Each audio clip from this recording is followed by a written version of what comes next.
Today is Sunday, October 1st of 2017, and is the first day I will start vlogging again. This time, unlike before, I want my vlogs to really focus on being just spontaneous or really just my genuine thoughts at that moment. If I think of something that's meaningful to me, or something that I just want to look back at later, or really just something to just pour out my thoughts on or just reflect on, I'll just take out my phone and just start recording. So that's what I hope for in the future with all my vlogs. I'm excited, I have a good feeling about it. So like I said, today's Sunday, and Sundays are usually my prep day for pretty much everything because it's the day before classes start again. It's my day to do my laundry, groceries, meal prep, which I actually just finished. I'll show you guys later over there. Cleaning the apartment and just finishing any homework that is due the next day. Which reminds me, I still gotta finish my calculus homework, so I gotta do that. And since I'm pretty much on a college budget, I don't plan on getting any fancy camera anytime soon to help out with my vlogging. I think the phone that I have now, the iPhone 7, is pretty good overall. Plus, since I got the max storage, I think it's the 256 gigabyte one. I think that's more than enough. I barely even use like a quarter of the storage. So I mean, at least hopefully these vlogs will make use of that space too. So this is what usually my meal prep looks like. I like to switch it up with both my meats and grains. With my meats, I like to switch it up between chicken breasts or thighs and ground turkey over here. So also same thing with my greens. I like to switch it up between my brown rice and sweet potatoes. With vegetables, it's pretty much mixed up already. I also like to just put a little sweet chili sauce on both the ground turkey and chicken. See, it's a little bit shiny from that sweet chili sauce, just to give it a little boost in flavor. So after going to church, at least I've gotten the chance to just reflect on what's happened this week, just give my thanks, and just be hopeful for the week to come. And that being said, I just want to share a couple of my reflections and thoughts right now. The workload for all my courses, I would say, isn't too bad as long as I do it the day it's given to me. Sometimes there's those instances where I'll do it the night or even the hour before, and that usually doesn't end well. Mainly my calculus homework, but for the most part, I don't feel overwhelmed often, which I think is pretty good. I think I get a decent amount of sleep too so far. I'm hoping that stays that way. I have 8 a.m.s for Monday, Wednesday, and Friday for my English class. That sucks. But I guess what helps is the swimming practices. 6 a.m. swimming practices. So I pretty much wake up at 5 in the morning every Monday, every Wednesday, and every Friday. About 45 minutes to just prepare my stuff for both swimming and just all my classes for that day. That's about a 15-minute walk to the pool. And I mean, at least once I get in the pool, I just feel refreshed. So when I go to my English class, I don't feel as tired. And it's a pretty good workout too. Other than that, I think I'm more worried about how much I'm involved on campus already and maybe becoming overwhelmed with how many groups I'm already in. Alongside my swimming in the morning, I'm also part of the Filipino group, math club, freshman success community, which is a bunch of other people who have the same major as me, and we just help each other with projects and homeworks, all that jazz. There is one group though that I really enjoy being a part of out of all the other groups, and that group is called the First Year Leadership Institute. I've loved it ever since we went on that amazing retreat a couple of weeks ago to this camp.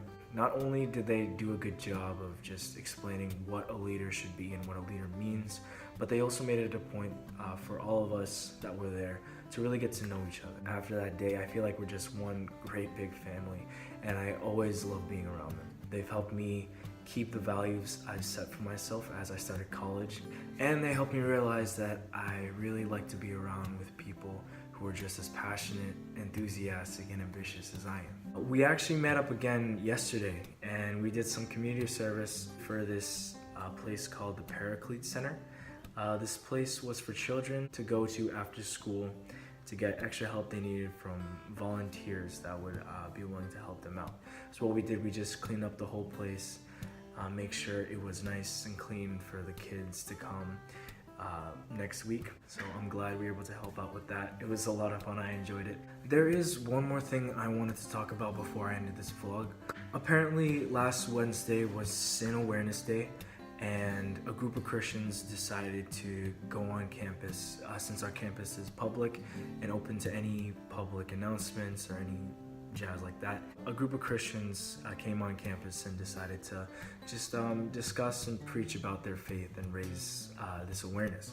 Me being a Catholic, I didn't really mind what these people had to say, but I was pretty distracted as I was watching some other students react to them. Majority of the students would react towards these Christians very negatively, and that would happen constantly as students would come and go. I was pretty confused.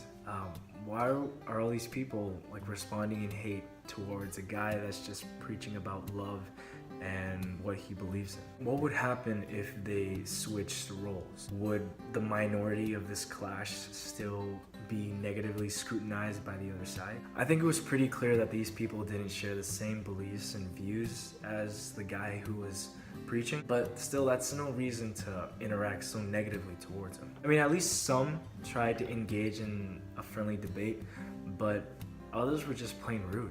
I myself wanted to say something about this negativity, but I knew I was the minority at the moment, and to be honest, I was a bit afraid what would happen like as a reaction to. What I really wanted to understand is exactly why they were doing what they did, and maybe even help them try and go away from that negativity. But I didn't know how, so I ended up leaving the environment still confused and a bit heartbroken.